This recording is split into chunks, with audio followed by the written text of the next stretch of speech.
Greetings from the satellite of Buzz, high above the earth. We've got two great episodes of Mystery Science Theater 3000 to talk about today. We've got Avalanche, and we've got The Beast of Hollow Mountain, a movie featuring neither a beast nor a hollow mountain, but we do have one thing. We got Movie Sign. You're tuning into the destination for TV superfan discussion, AfterBuzz TV. And now, let the buzz begin. Oh, that's right. We've got the Boneyard crew in the background. Welcome, as I said, to the satellite of Buzz. I'm Christian Bladt on Twitter, Instagram, and possibly other social media I don't realize, at Christian DMZ. Over here with the sweet dance moves, as always, hey Andrew guys. Mena, at Andrew Mena. And it's always very important to remind you that the show has its very own Twitter, at MST3KABTV. Boom. Tweet there before, after, during, however you like to do with our show. Boom, boom, boom. Before we dive into the movies, we got a couple things to tidy up from last week. That's tidy. Laura Bagnell made sure we remembered that Rousdower was a character in MST3K's episode, The Final Sacrifice. Yes. And she says, you need to see it. It's a great episode. I have seen it. You're absolutely right. Shame on me for forgetting. Ian Buchholz adds, Rousdower is probably the greatest MST3K character ever. No, sir, you'd be incorrect. That is, of course, Mitchell. Mitchell now. Hashtag Mitchell now. Hashtag Mitchell forever. And I'm sorry for Rousdower, but there's just only room in my heart for him. And one more item in the mailbag. This person explained to me how to say their name on one of my other shows, and I've already forgotten it. Regla Vakor says, hi, Christian. Love you on the Trump Report. Oh, you mean Tuesdays at 7 Pacific on AfterBuzz TV? Is that what it is? Great that MST3K is back. The Day the Earth Froze was their best ever. That's a great one. I'm more of a conquered the world guy when it comes to that sort of kind of disaster. Jason Blair agrees that Mitchell is the best, and our friend Farad Muhammad is there in the chat as well. Another great friend from a past life on the show I produced and was a co-host on, the Dennis Miller Show, which oddly enough will come up during the course of this episode.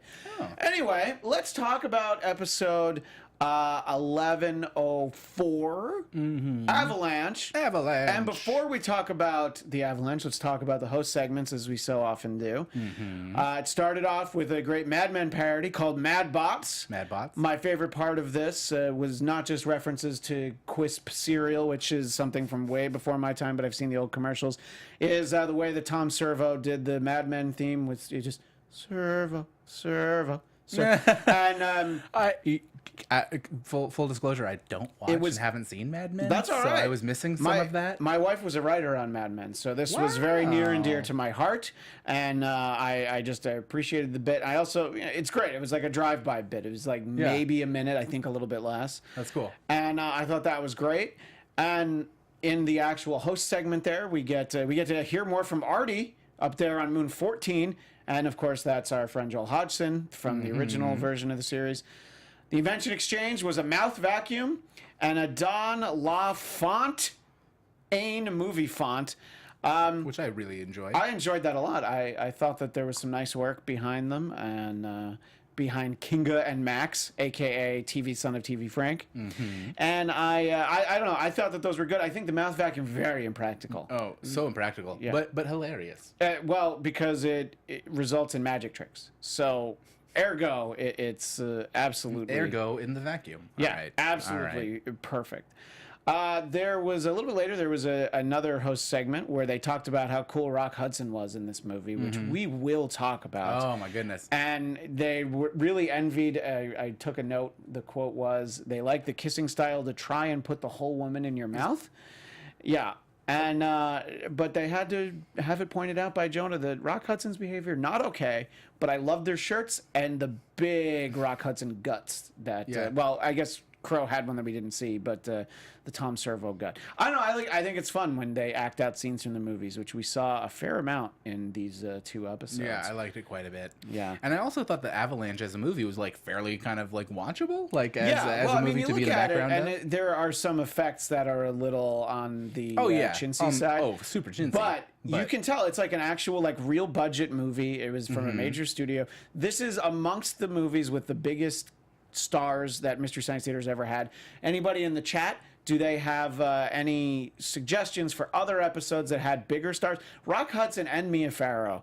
Those are great big names in movies that they clearly were doing for paychecks. And it's actually really funny. This is my first experience watching Mia Farrow, other than just knowing Mia Farrow as a person in the world. Sure. Like, she was an actress, not just somebody who was married to Woody Allen. It actually took me the Woody Allen impersonation later on to be like, oh, that's she her. is. She's good in some of those Woody Allen movies. Rosemary's Baby's, it's a little dated, but very creepy. That's and the one well done. The Omen is based off of, right? Or I think no. Rosemary's Baby, I think, is its own story. Okay, The Omen, I believe, was based on a book. And and we will talk more about them and about how real life kind of influences some of the comedy from the two of them and some of the sadness. But we had a great host segment a little bit later in the episode with special guest star NPH. Neil Patrick Harris. Right. He played Neville. Yeah, Neville the Magician. That was a bit of a stretch for the president of the Magic Castle. Super stretch. And they had a lovely song. Our Love is on Wings We Can't See. It was very sweet with some jokes, but it was a very sweet song. And yes, she's destined to be alone, and she's stuck with Max. Yeah, but that's true. Patton Oswalt had a little side solo during a little which I appreciate sort of thing. Yeah, I liked that, and I also liked this is a kind of reprise of Felicia Day and Neil Patrick Harris singing after Dr. Horrible. Dr. Horrible, yeah, of course. So nice to see them together again. Right, but not together. Yeah, just but not together. Communicating, but not actually together. Exactly. Not physically. And I mean, this is great. We're getting that's an actual guest star, not a special appearance by. No offense to Will Wheaton. He's a special guest. He's not a guest star. Right. Neil Patrick Harris is a star. Right. That's Doogie effing Howser, for goodness sake. It's true. I had to clean it up. I know that there's kids watching. And young robots, of course, because of the small nature of the robots show. are the ones you have to protect the most. the tiny bots. Tiny servers. There was so we have a little piece that we've prepared that we have not rehearsed, Andrew and I. But one of the later host segments had the premise was that they got serious for a moment and talked about hybrid movies like Sharknado. So they don't think that we should be fooled anymore by deliberately stupid junk disguised as heartfelt junk. So as a public service, they bought up domains they bought up titles and copyrights for a bunch of these kinds of movies. Now, they said several of them on the show, but there was a crawl, which there was a joke about the fact that there was a crawl, which I thought was interesting. And some of them did not get their credit. And I felt like it's very important here on this show that we give credit where credit is due. Absolutely. And credit is due with jokes. We did not flip a coin, but Andrew, would you like to go first, or do you want me? So we're going to read these as fast as we can, but also as clearly as we can. Yeah. So we'll try and make sure that the jokes get appreciated. Some of these are very funny. Yes, and it's important they're repeated. I think people missed them. Farhad Muhammad, I bet that you probably watched it back maybe in slow motion. Jason Blair, I don't know if you have time. Jason Blair has triplets. He doesn't have time to watch episodes in slow motion. Sheesh. He's probably got to watch them at double speed. Yeah. So we're going to do them as fast as we can. Andrew, would you like to start? I'll take it after you, actually. All right. So again, as fast as we can. Wonderful. Snowcano. Triceraquake. Verticalism. Gatorlanche. Ghost Orca. Horstopus. Three-toed Blitz Sloth. Rainacane. Frog Dog Pug Slide. Gatoracane. Underlanche. Brunchtopus. Narwhalrus. Arctic Terror Blitzcano. Blitzfrog.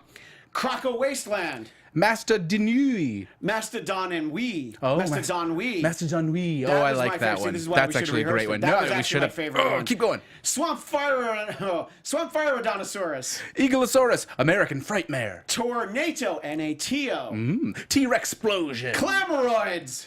Frankensnake. Rift Beaver versus Outer Space Napalm Muskrat. Abominable Mega Snow Spiders. Beach Wave. Volcanosaura Rex. Woolly Klamath. Dinoseal. Beluga Moose. Rabbit Toxicity. Rabbi Rabbit. Celsium Storidol. Pug Slide 2, the Puggening. And then the one at the bottom of the first page, because that was my typo. Monounacane. 6,000. Moonosaurus. Batarmageddon. Blitztastrophe. Sunfishoscopy. Cancer Kano. Snaketological Duckpocalypse versus Prototyphon. Cat Puffin. Blue Jay Quake. Buffalo Buffalocalypse. Buffalocalypse. Thank you. Buffalocalypse. Yeah. That was a mouthful. Whew. Volcanon versus Micatron. Snow Beaver versus Ultra Fox. Lemonade. Streptococcus Spaniel. Mecha Flood versus Clone Snake. Swan Quake. Moose Moth versus Lemming Bear. Mothometer versus Pianodon. Pony Shark meets the Turretcedo. Bass Wasp. Velociraptor. El Nino Bear. Spider-Man, but a monster, not the superhero. Roboquake. Beaglebot versus Horsetopus. Shark Heat Index Warming. Tarantulama. That one a lot. Blitzkano Sword Astronaut. Dogopocalypse 2. Volcanosaurus Rex. Blitzkrieg. Adobe Flash Flood. Fraggle Rock Slide. Those are two of my favorites. That was a really good Frankenferret. Riki Tiki Tarantula. Robo Bonobo. Starkathakalaka. That's a really tough one. Stark Thessalopolis. I definitely set you up by giving you that one. Let's sound it out. Shark Stephalopodist versus Proctologerbil? Proctologerbil. Proctologerbil. That was exhausting. Clowntopus? Clowntopus, yes. Skunk Bucket. Mecha Shakespeare cane? Megnatonsil. Palataocalypse versus Clownoceros. Clownoceros. Caribou. Caribou. I like that. Yeah. I like that one a lot. Raptor Identity Theft 2016. Woolly Klamath versus Leopard Evangelist. Nerdemic. Global Worming. Night of the Weredads. Sharkstodon. Rhinovirus. Shrimptologastrophe. Will Feral Cats. Goat Swarm. Kangapus versus Gullfrog. Mastodonatello. Underwater Kidnaposaurus. Robo-Cowboys versus Sickle Squid Anemia. Influenza Avalanche. Glutenosaurus. Mammal Squid versus Sandstorm. That's and then there's a typo for me, so I'm actually not sure what that one is. Whoops! I'll make it up to you next week. Wedgegeddon. Underground Coyote Prawn meets the Tsunami Crab Squirrel. And then honorable mention, we did go through all of them, but Kinga said Amadeussaurus, Quicksand Avalanche, and Max threw in Skibolocaust, which is a pretty great one. And thank you very much. Thank you. Yeah, Adobe Flash Flood was a pretty great one. Thank you, Jason. I thought it was important to get all those jokes in. And, look, here's the thing. Like you said, we didn't rehearse. And credit I where think it's credit better because is we due. did not. Oh. All right. Let's talk a little bit about this movie. As you watch Avalanche, much like Jonah and Tom and Crow, I was waiting for that avalanche to come. Oh, yeah. Because there isn't anyone, honestly, even small children, there isn't anyone in this film who did not deserve to get buried under an avalanche. Yeah. Yeah, they all kind of were awful. The disco scene was particularly upsetting. I mean, it wasn't literally a key party, but there were a lot of jokes. There's a lot of swinging at that disco in the Mountain Lodge, which, granted, what else are you going to do? You can't ski at night, I guess. But yeah, I don't know. I disliked every character very much. Oh, absolutely. Probably Rock Hudson the most. And he's a great actor in other movies. Yeah. Mia Farrow is great in other movies, but it's like she's not there.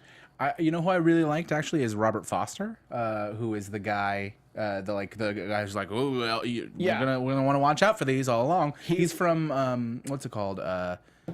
What's the Quentin Tarantino movie that I'm completely forgetting the name of right now with Pam Grier.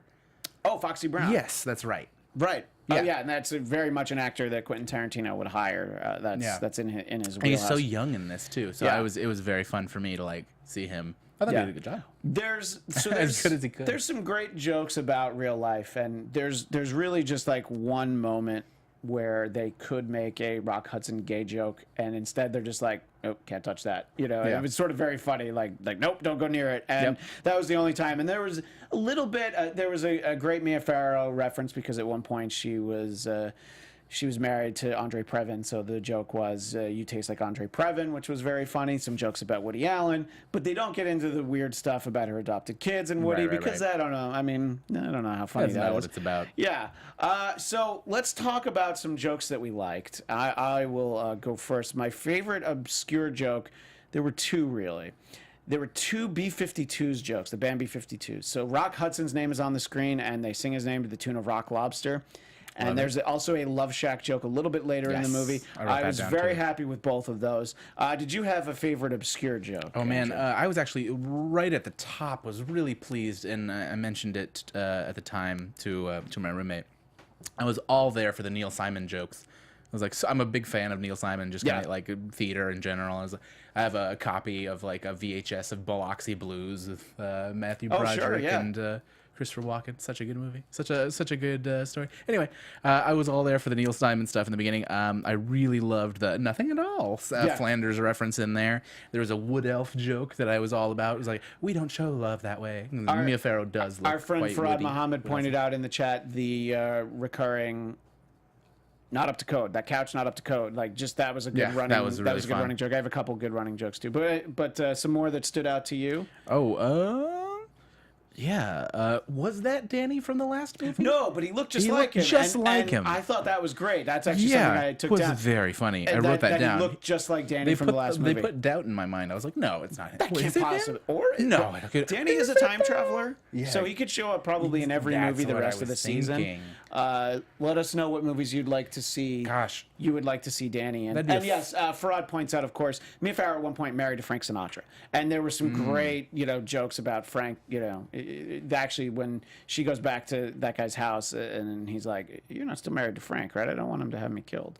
So I thought that was, there were some great moments like that. Thank you, Farad, for keeping us honest. Great. Yeah. We'll get to some other jokes. A joke I had to look up, and I couldn't even figure out exactly what it was. It was so obscure I couldn't figure it out. It was just, I'm a message from Wazerv, and I'm like, I played it back. I'm like, well, I had nothing. Oh, I must have missed that one. Yeah, I just had no idea, and I was like, I'm embarrassed. I don't even know how to look it up. I think, but I listened back, and yeah, I got nothing. What did you have to look up? Madness. I looked up K-Tel. Oh, K-Tel, do you know what that Records is? and Tapes. Yes, they did a series. That comes from being a little bit older. Is that those commercials run all the time? K-Tel, Records and Tapes, and it would be record collections. Whereas like you don't have to buy 12 albums. You can buy. It's like how they have that series for the last 20 years. That now that's what I call music. K-Tel sort of invented those kinds of collections, and then also greatest hits albums. But it was very like 70s like mood music, party music. Yeah. K-Tel was in charge of. So that was definitely an obscure reference that if I were half my age I certainly wouldn't know. Yeah. But unfortunately I'm not. Any others that you had to look up, or that was the big one? K-Tel. That was the big one that I would have had to look up. And there's one more that I didn't look up, but I wrote down a question mark, and then I just saw it right now. I completely forgot. But Muad'Dib, do you know this one? No, maybe that's Muad'Dib. Maybe I can look it up. I can look it up right now. Why don't you look it up right now? And Farad Muhammad says he swears that is Danny from the other movie. So Farad or Jason Blair in the chat, and they're chatting with us live on YouTube. For those of you watching the archive, you can leave messages, or you can tweet us at MST3KABTV. Oh, Muad'Dib from Dune. Got it. Dune. Oh my God, that is. I was like, that sounds a movie so that I familiar. don't need to remember. It is the same guy, Steve Franken, which sets up a great joke. Me, Steve Franken. So there you go. That's for you, Farad. That's an SNL joke. Thanks, Jason. Yeah, his IMDb has Avalanche and The Time Chasers. Jason, does his... See, I just was convinced it wasn't. It couldn't possibly. That man couldn't have gotten work in a second movie. Now all I want is for the rest of the season to be them doing other movies of his and trying to, detect how the time travelers connects it to them. But Jason, on his IMDb page, does he have any other movies? Is there a third movie? And I'll wait for the answer. There were some great running jokes that I loved. There was one just about Rock Hudson kept putting off this lunch with Mia Farrow, and then it was called back to many times about how obsessed he was with lunch, and he kept talking about lunch. Yeah. It's also a double-edged joke because I have never seen Rock Hudson was such a gut as he had in this movie. That was so funny. It was such a gut, but chest barely gut, where you're like, oh, is he buff or is he just large? And I don't know how to. He's just old timey looking. Yeah, right, exactly. And it's just, but he was so handsome a decade earlier. Oh, very 15 years earlier, probably. Very clearly. There was a great running joke about there was a kid wearing number 263, and they just kept going back to what a loser he was, which I thought was funny. And then this was just a joke that stood out. This was not an obscure joke, but there was a kid in a shirt that had like rainbow shoulder patches, and they said Rainbow Bright's brother. Oh yes. Rainbow Dim, and Rainbow Dim is exactly the kind. Like those are the kind of jokes that I fell in love with this show about like 25 years ago. I was a huge fan of the kitchen cheerleader. Yes, the kitchen cheerleader that killed me. Yeah, and again, getting back to some of the unlikable characters in this film, the guy who's casually all right with the girl who's 16 and saying like, well, let me see, do you have an ID? I do. So I guess she has a fake ID that says she's 18, so that's going to be good enough for him. Right. Sorry that I rooted for the Avalanche in this movie. It's okay. I didn't feel bad for Rock Hudson's mother because there were so many great jokes about how flammable she was because of how liquored up she was. She was very liquored up. She asked for a Bloody Mary as she was like put in the makeshift ambulance thing. No, yeah, the joke about that I really liked was she died as she lived, completely lit up. Yeah, and the episode ends with a bunch of Dear TripAdvisor complaints. I love those. About those the are resort. So fun. Yeah, great way to end it. I don't know. Do you have any others that you want to throw in there? And if you guys in the chat, Mr. Franken was actually in the original Westworld movie, and he was a semi-regular on Spawn, the TV series, which was an animated version of Todd McFarlane's comic book. Wow. So we know a lot more about Mr. Frank. I think Steve Franken. I've already forgotten his first name. Let's just call him Danny from Time Chasers. Yeah. Yeah. Big D. Yeah. Yeah. That's what I've heard about him. Yeah. Big D. Big D. Big All right. D. The two more things I wanted to point out is I just loved the at one point, just when you didn't think it could get any whiter, in the snow chalet joke, and the other one was let go or the boy dies, and I don't remember what it was right before, but it was just so funny at the time. It was such a turn. Yeah. Or let go and the boy dies. Something. Yeah, I know the guy that's hanging on to the ski lift, and the boy gets free, which we're relieved, but he gets electrocuted. That guy gets got. Yeah. All because that kid wouldn't jump right away. If the kid had jumped when he been told, everybody would have been fine. Yeah. Do you think anyone's gonna tell that kid that he cost that man his life? Maybe. I think he realizes it, and he's had to live with it ever since. I mean, it's it's been almost 40 years since then. Yeah. So if he's still around, he sadly he probably took his own life. Be strong. Hey, wow, we went real dark. I with went it. super dark. We in there. went there. Yeah, and that's what you come to expect from the Mystery Science Theater 3000 after show. Mm-hmm. Now, let us know some of your favorite riffs or jokes from episode 1104. Please. Avalanche. I know our friend Jason Blair in the chat. He actually messaged me that he liked when they were going through puns with the word avalanche. He liked Bruce Valanche. Big fan of that. Bruce Valanche, who has come up in a past episode here because we talked about the Star Wars Christmas Star Wars holiday special. Right. Happy Life Day, everyone. All right, so please let us know some of your favorite moments from episode 1104, either in the chat, the comments if you're watching the archive version, or you can tweet us at MST3KABTV. Now, we turn the page on the Avalanche, mercifully, and we get to episode 1105, The Beast of Hollow Mountain, which movie. Yes. Oh, man. As I mentioned in the intro, not really a beast. Mountain not actually hollow. It's more of, kind of a modest hill. Yeah. That there's a little tiny crack that you can hide in from a dinosaur. That was pretty amazing. That is not a beast. That is a dinosaur. It was like a little hollow closet, I think they called it. It was great. I think that there should be some dino activism against this movie for calling dinosaurs beasts. They're very misunderstood. Absolutely. And you know what? Also, I just really appreciated they were like, oh, a beast. I was expecting something hairier. And I think that was very true. I was like, absolutely were. Something that looked more like Alec Baldwin. I think that's what we expected. Exactly. Some sort of Robin Williams with his shirt off character. Yes, exactly. I agree with all of that. But no, we didn't get that. No. And I don't I think it's hard to tell sometimes. Like it's a foreign movie, it's a Mexican movie, but there's an American in it, and I'm like, is it just badly dubbed? No, I think it's just bad. Right, I mean, yeah, there was just a little bit of timing off as far as the mouths were concerned. But I don't might have been think, just like a bad copy or something. Yeah, but I don't think that would have improved the movie. No. What do you guys in the chat think about the Beast of Hollow Mountain? So much quicksand. Yeah, so much quicksand. Yeah, you always think it's going to be a bigger issue than they make it out to be in these movies. Yeah, but thank God there was the quicksand, because I'm using air quotes, the Beast was felled by quicksand. I'm sorry, spoiler alert. I loved, since we're jumping to that moment, I just loved that how they were like, oh yeah, no, it's just the most important scientific discovery in the last like couple decades or whatever. Oh no, just like singing in there. We're just gonna cool. Because some cattle might die. And they were like, die with dignity, beast. Stop flailing around. Jason Blair in the chat wants to know, how Hispanic was the love interest actress in this movie? It's true, she was very pale. And I don't know if she was a Mexican actress. Maybe she was also Danny from Time Chasers. Because that guy had range. Yeah, because where was he in this movie? Hiding somewhere. Probably is her. He's the most diverse actor. Definitely hiding somewhere.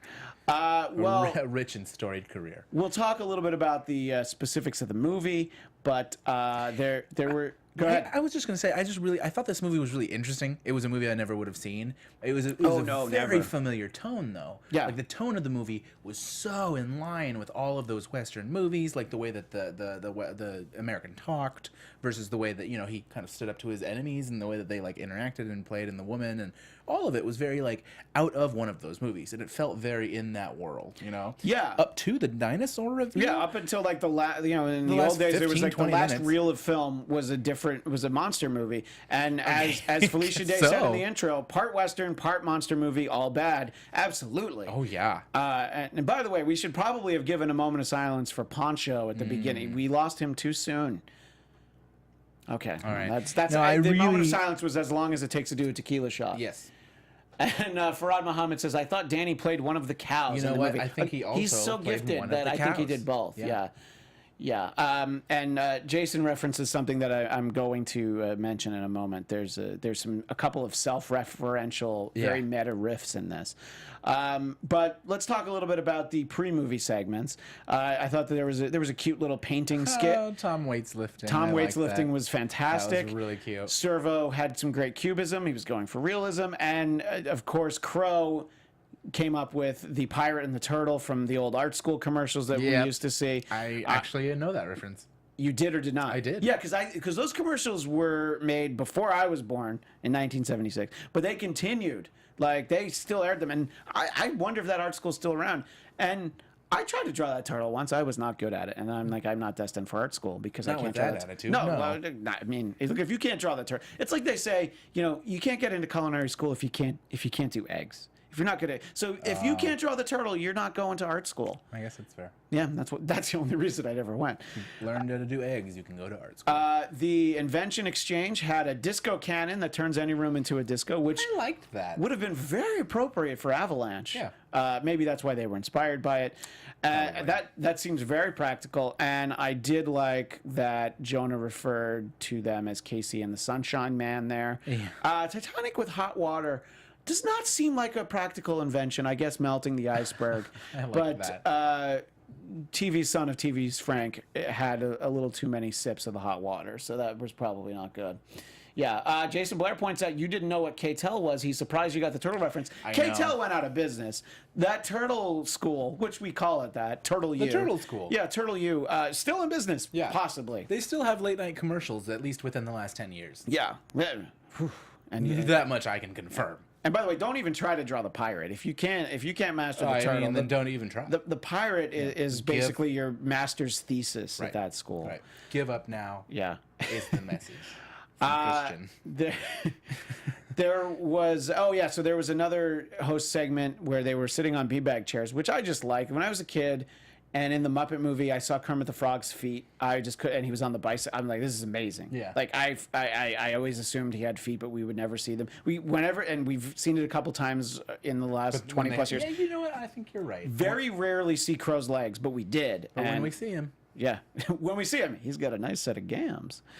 So that's for you, Crow. And nice little stems. yeah, and they came up with their own monster movies. Crow had one called Brozilla, which I would see. That was fun. I think that would be better than Bryan Cranston Godzilla from a few years ago. I would definitely see Brozilla. Especially if Bryan Cranston was Brozilla.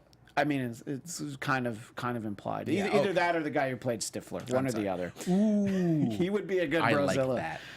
And let's see. So, and then there was a really fun little sketch with the fashion show of Hollow Mountain. Max and Kinga played That was along. fun, yeah. I just like the silliness stuff, you know. I loved the German, I think, accent he was using. I think I wrote that down somewhere. Yes. I loved that. That was very silly, funny. good fun. Yeah, they know what's up. Yeah. I'm reminded of something, not from my notes, but I just remembered that I want to mention about Avalanche.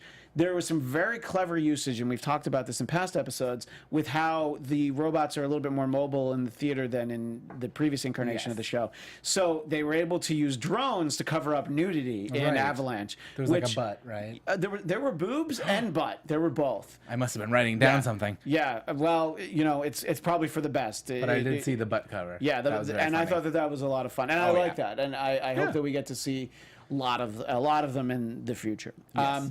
So we'll talk about some favorite jokes in this one. There was a great obscure reference, Jerry Stahl, permanent media noche, which I know what a media noche is because it's a delicious Cuban sandwich from Porto's in Burbank, nearby. If they want to send over lunch, please do.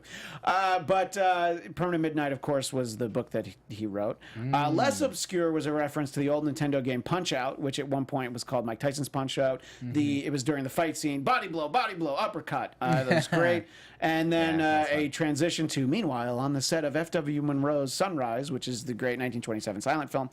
That's one of the ones I That was one of the ones to look up. I was just... Thank you. This is probably why it would help if we watch them together. Educating. Yeah, there's a lot of things. I learned a lot of things from this show. I give and continue to take. learn from this show. And I think it's good. What were some of your favorite obscure references, Andrew? Oh gosh, I mean, I think a lot of the commentary, just straight up commentary on this movie and the practices of this movie were my favorite part. Like, I love that moment where he, let me stretch before buttoning my shirt, and when he whistled, why are you whistling like an animal in front of my son? Yeah, like, it was like, we were just having a conversation. We were just having a Yeah. conversation. Yeah. And he whistled at me like an animal. I loved that. That It was so actually very funny, Very yeah. true. I love the Greedo shot first reference. Yeah. The Three Amigos super That quick was great, reference. singing was a cute. little, yeah. Peter and the Wolf reference. I love their commentary on the horse in the cemetery. It was really fun. I was like, well, "Are you riding a horse into that cemetery? Yeah. That is poor form. Like, don't do that. Those are Those are dead creature people that that, like, you know what horses do. You know, that's they a walk creature around. that's a creature that Yeah. does not control its bowel movements. Go ahead. Yeah. I was just gonna say the yes shells. Yes, Seashells. Yes, shells. Yes, shells. I wrote that one down. Now, there was a great personal reference. There was a Jonestown Massacre joke that was done in the impression of my old boss, Dennis Miller, which is how I know Farad and Jason. They were both listeners, fans, callers into the show. And so that is the second Dennis Miller joke so far in the Mystery Science Theater 3000. In must be Reptilicus, fans. they had the line, "I haven't seen this much green slime since the Kids' Choice Awards." So they had two jokes as Dennis Miller, which I appreciate. Good impression. I've heard his voice a few times. He was a huge fan of Mystery Science Theater 3000, the original version. And as Farad pointed out, there is someone, when they thank all of the Kickstarters, there is someone named Dennis Miller who may or may not be him. I do still talk to him, but I just think it's an odd thing to say, "Hey, did you give money to the Mystery Science Theater?" But I might tell him that there are jokes where he's mentioned. So You definitely should. So maybe it'll come up. So I thought that it was great that those were in there. And then there was a great local reference, which is still funny, even if you don't. But Johnny Mountain is a weatherman here for Channel 2, that's right, KCBS. Forgot which coast I lived on. And I thought that was great, but it's still pretty funny to have. And as referenced in the chat, there were self-referential riffs. There were two of them. And Jonah wanted to turn off the movie. And I believe Crow said, "You can't. We tried that. We're made out of those special parts," which is not in the lyrics for this version of the theme song, but it's in the previous version of the theme song that he can't control how the movie begins or ends because he used those special parts to build his robot friends. And then, of course, as Jason referenced, this was for when he shot the dinosaur, aka the Beast. Yeah. The cowboy didn't like him, so he shot him in the face. The bosses didn't like him, so they shot him in space. So very meta, but I thought that was very funny.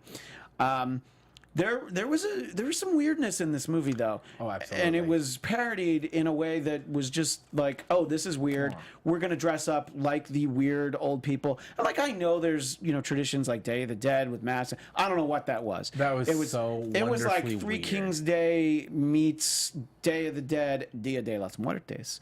Also meets, I don't know, Mardi Gras. What was happening there? I still don't know. Yeah, I loved how upset everyone was, and Jonah just was, what's happening? Why isn't anyone saying anything to me? What? It was just really cute. I like that. I thought that was very funny. And I didn't mention there was another host segment which we'll reference because in terms of the dinosaur eating people.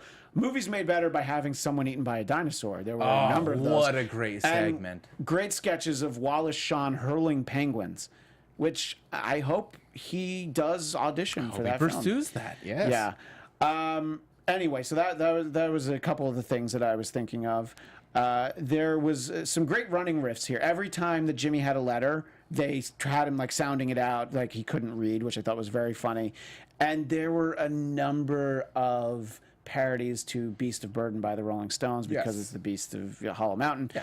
And I don't know, they did it like 5 times, which, they, as anyone who has studied and participated in comedy, there's a rule of 3s. But this show will always go 5 or 6, and I think that in a lot of cases you can't get away with that. They always go a couple extra, and it just doubles down on the funny. Yeah. Oh, absolutely. Yeah, exactly. And I don't know. I enjoyed those, and let's see. And I'll give you plenty of time to share your thoughts. I just want to get all mine in. No worries. And the thing I had to look up was Georgia O'Keeffe's been here when we saw a skull. Now I knew Georgia O'Keeffe is a painter, an artist. But I didn't realize, man, she painted an F-load of skulls. Because I was like, all right, I get it in context. It must be. And then I looked, and I'm like, oh, she has a skull painting. And then you click onto the next page. It's like, oh, no, like hundreds of skull paintings. She has a lot of skull paintings. So a little creepy. You know what I'm saying? A little worried. Anyway, so talk about some of your favorites, what you had to look up, if anything. You know what? This is actually the first one so far. I didn't have to look anything up. I might have missed something. Maybe that's. I think it's very possible. Yeah, but I might have. It's also very possible you didn't have to look anything up. So. Yeah, I mean there were some great deep cuts. James Franco's arm, I thought was really funny. We're gonna that find was James great. Franco's Yeah, I arm did somewhere like that, over here, yeah. and that's my purse. I don't know you. The King of the Hill reference is Yes. really cute. Second act twist was really fun. Because there was a big second act twist in this movie. Oh, absolutely. Yeah. And like I said, like most of my favorite stuff was all of the like just commentary on the movie itself. Just my hero potentially, like all of that stuff. And, really and fun. just little things like as the movie goes along. Panchito is. I have to go change my Facebook status to orphan. Like when Pancho leaves, before it's very clear. What were you gonna say? I was just gonna say my last one is slow down. There's kids here. Oh yeah, just that's it. It's so good. When the love interest, the female lead, who has a wedding that no one was actually going to in the course of the movie. No one seemed to care about, really. She's shopping at Forever 1821. I thought that was very funny. There was another great Panchito moment where it was Papa, don't preach, Madonna reference. Senor Dorf goes fishing, which references the Tim Conway Dorf on golf. And then they finally said at one point, Horatio Sands is the fugitive, because the whole time I was thinking that Pancho is very Horatio Sands when he was still chubby for Horatio Sands, not the mysteriously dropped 100 pounds Horatio Sands. Right. Yeah. This is like early SNL with a silly mustache, Horatio Sands. Yeah. Yeah. Yeah, exactly. Definitely.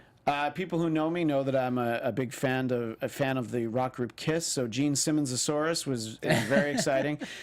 There was a great reference that I thought would have been appreciated by another friend of the Dennis Miller Show.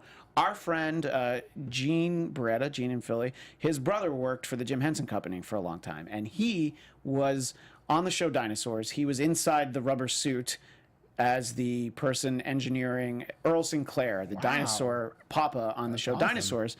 So when there was the dinosaur foot in the mud, Jonah said, Earl Sinclair? So, yeah. Oh, and I made a joke that I'll try and do this when I notice it. Just dumb, bad joke that I definitely laughed at. But when the lady's yelling after Ponchacito, and they said, she's got bad yell reception. And then it hung in the air for a second, and I'm like, Oh, that's really bad. That's really bad. Well played. That's a groaner. Yeah. That's a good one. Yeah, exactly. So, and then finally for me, there was a Monty Python How Not to Be Seen reference from a sketch. So anyway, I appreciate the gentleman in the chat, and that's always appreciated. So you guys let us know. Thank you, gentlemen. That guy did look like, whoa, there's so many happening here. Earl Sinclair was nice. Yeah, Farad appreciated that. I'm looking for Pepe as one that he liked. I actually don't remember that now. But that guy definitely looked like Horatio Sands. Yeah. He's looking for Pepe the Frog. Oh, of course. The frog. Oh yeah. Weekend at Bernardo's after he flings the corpse of the guy who was mauled by the dinosaur. Man. Yeah. And there was a Weekend at Bernadette's joke in Avalanche. So clearly corpses equal Weekend at Bernie's. Yeah. I love that they were like, oh, this is the first time a Tyrannosaurus has ever strangled someone to death. Oh yeah. And true. that was a Gypsy reference, a Gypsy joke. And Gypsy kind of comes in. She gets like one, maybe two jokes an episode. I like that they're utilizing her more. Yeah, me too. And in the last episode, she got to do a little cabaret performance about Avalanche, the previous episode. So we're getting a lot out of all of our robots. We're getting a lot out of Kinga and TV's son of TV's Frank, and even Artie, aka Joel. Maybe we'll see him. Yeah. I don't know. It looks like he's going to start showing up more. Yeah, I don't know. Oh, and there's a couple of running storylines throughout here. Yeah, there's like they're monitoring the whole premise of the show. They're monitoring Jonah to see if they can drive him crazy. Right. They want to see if that works. Great. Jonah periodically references that he's building a space suit. And there's something that Artie mentions in this episode about possible ghosts or something. So I don't know. There's a lot going on. And it's funny because I remember in interviews when they talked about the Sci-Fi Channel version of Mystery Science Theater 3000 after it had been on Comedy Central for so many years, that Comedy Central didn't really care about stuff like this, but Sci-Fi wanted them to have like a running thread, a running storyline, running stories, and then there's just like, all right, so they came up with the whole premise where the characters we saw in the previous episode, or actually a couple episodes ago, where they were sort of on the run, flying through space on in the Winnebago, as it were. So maybe Netflix likes that, because they want people to binge, and if every episode stands alone. So we're seeing references, and they also have to put Danny from Space Travelers in every movie because you got to find him. He could be like Waldo, just try and find him. Yeah, I would like it if that was a thing that we do every episode. I also really like at the beginning of the fourth one, they talked about the liquid technology more, about the liquid technology they record everything on and how it works and how effective it is. And then I just really appreciate like in sci-fi when they invent something and they just kind of go on at length and how it works, what it is. That's one of those things that really, to get super nerdy, and obviously if you're watching this show at this point and you're there in the chat, odds are pretty good. And I think that's sort of the differentiation between Star Wars and Star Trek. Star Wars, it is like a cowboy movie. You don't really have to understand it. Star Trek, they're going to sit at a table and explain to you why it works. Part of that is because it was a TV show and you had budget constraints. But still, even in the movies, they have to explain it to you. It's like, no, here's how we can convince you that this works. I'm like, great. Or we could just have, Kirk fist fight a giant lizard. I mean, I'm fine with that. But That'd if you be want to fun, explain too. the science, but you could do that too. And I do like that things are running there. And they did use the liquid technology a couple times, which is again me complaining about editing, and I feel like there's a smoother way to edit, but. Maybe I'm just such a fan of, unrehearsed, unedited things like the bit we did earlier. So, sure, the pure, raw comedy of such things. Yeah, exactly. Yeah. Pepe the King Prawn was actually not the reference, but I guess Pepe was a Horatio Sands reference, one of his characters on SNL. Farad Muhammad knows an awful lot. He is a huge, he's like a historian of late night television. He was at the first taping of the Conan O'Brien Tonight Show. Whoa. So that will give you a little bit about his bona fides. Yeah. And Farad Muhammad's going to be out here from Chicago in a few weeks. I wonder if we might try and find some time for him to join us on the couch. Jason Blair, you were just out here, and, we weren't doing the show yet. Sorry.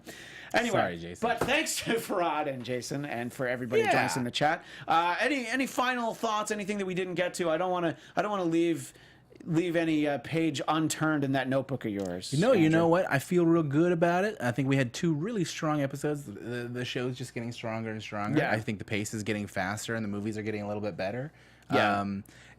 So I'm really excited. I think these are 2 of the best ones we've done so far. This was not easy to stop watching because No, I it did want to wasn't. watch more. Yeah, absolutely. I could, but I feel like I at least need to watch them a couple days before we do the show. Right, exactly. I want it to be fresh. Yeah, exactly. So, to not power through this show that I've waited almost 20 years to come back. I know. Is, You have is mastered tremendous self-control, restraint, sir. Yes. Yeah.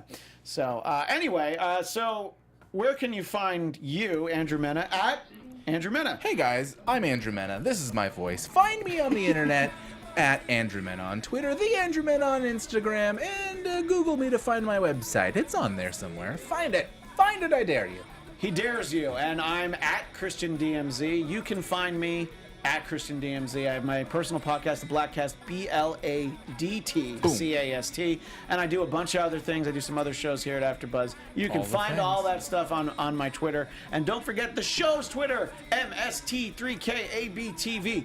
We will see all y'all back here next Friday at noon Pacific. Count on it, guys. 3 Eastern. Thanks so much, everyone. Bye, guys. Oh, push the button, Andrew. All right, I let's get almost out of forgot. here. From executive producers Maria Menounos, Kevin Undergaro, Phil Svitek, and the entire AfterBuzz TV staff, we would like to thank you for listening to the AfterBuzz TV network.